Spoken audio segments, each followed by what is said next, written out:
This story happened 6 years ago when Atan was 16.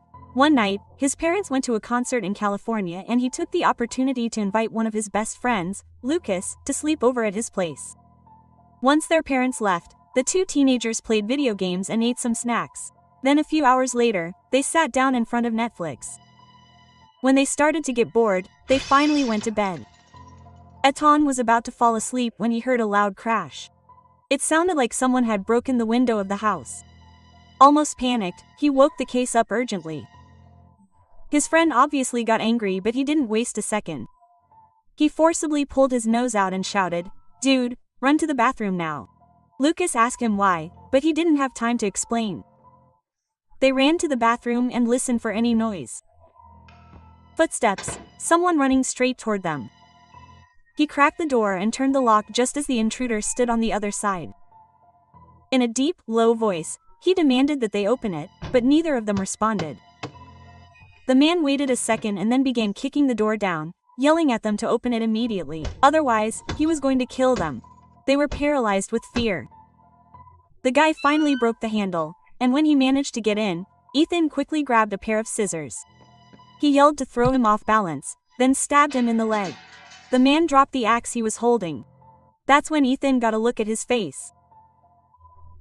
A guy in his 50s with long, dirty hair, 70s glasses, bloodshot eyes, and drool running down his chin like a madman. Atan knew he would never forget that face. The intruder grabbed the scissors and stabbed him in the arm. Atan felt the pain suddenly shoot through him. Terrified, he thought they were going to die. He closed his eyes and then Lucas lunged at the attacker. He had taken martial arts lessons, so he had enough strength to stand up to an adult. He punched him several times in the face, disarmed him, and then joined him. He punched him in the throat while his friend pushed him to the ground. They managed to escape the bathroom. Before the man could try to flee, they pushed the living room couch with all their might to block him inside. He was screaming, banging on the door, almost in a rage. But it was too late, he couldn't get out. Atan grabbed his phone and called for help. 10 minutes later, 3 police officers arrived. Time seemed to last forever. When they entered the house, they went straight to the bathroom. They saw the pool of blood and subdued the intruder before arresting him. The nightmare was finally over. One of the officers stayed with them and the state's parents were called.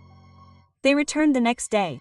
The investigation revealed that the man was a dangerous kidnapper suffering from mental illness. He was sentenced to more than 10 years in prison. Since that day, Ethan has never had that kind of experience again, but he has often wondered what might have happened if his friend hadn't been there.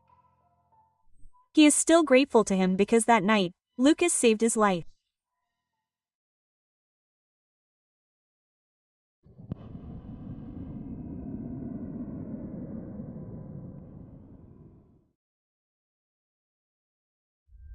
This story happened to Claw when she was about 9 years old. She lived with her family in a simple 2-story house in a tiny village of barely 100 inhabitants. Every year on the 4th of July, everyone would gather at the town park to watch the fireworks. But that year, Claire couldn't go. She had just broken her arm and the doctor had recommended that she avoid public places for at least a week.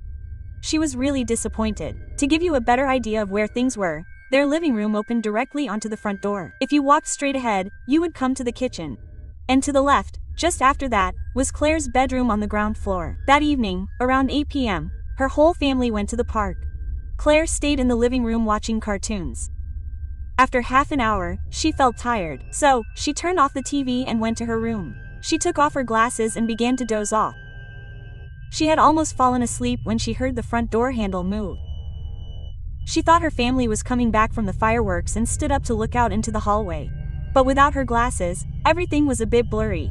She still saw clearly that there was only one person behind the glass. When she saw that her whole family wasn't there, she had a bad feeling. She closed the door to her room and went back to lie down. Then she heard the door open and close. That's when she realized that she hadn't locked it even though her mother had asked her to before leaving. She felt like hitting herself for her stupidity. And then, a voice whispered, "Hello, is there anyone there? I have some candy. You can come out if you want, I'll give it to you." She jumped up from the bed and crawled under it. She tried to make as little noise as possible, but because of her broken arm, The pain was unbearable and she began to cry silently. At the time, she didn't have a cell phone, so it was impossible to call the police. The man crossed the house and headed for the kitchen, then opened the door to her bedroom. Claire covered her mouth to keep from making a sound. She saw him approach the bed and then stop. He leaned down slowly. She saw his face, cracked lips, an unshaven chin and a cold smile. Claire's heart stopped when he grabbed her to pull her under the bed and hit his arm against the frame. He forced her to stand up. He told her with a, "Come with me, I have lots of candy at my place."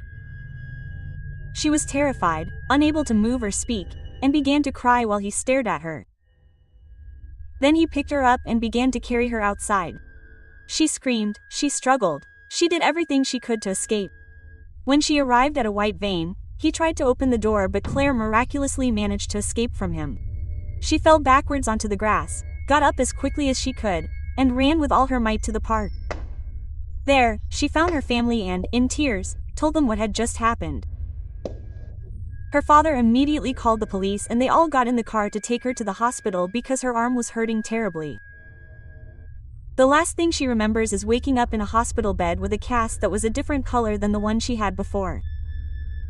When they got home, the police were still there. They had found the man under her bed. He had been hiding there, patiently waiting for her to come back. And he wasn't just anyone. He had a long criminal record, including child molestation, sexual assault of all kinds, and murder. He was a dangerous criminal. He had escaped days earlier and the authorities had been searching for him ever since. Following that incident, her family moved to a larger city. But Claire often thinks about what could have happened if she hadn't managed to escape. And that thought still grips her heart every day.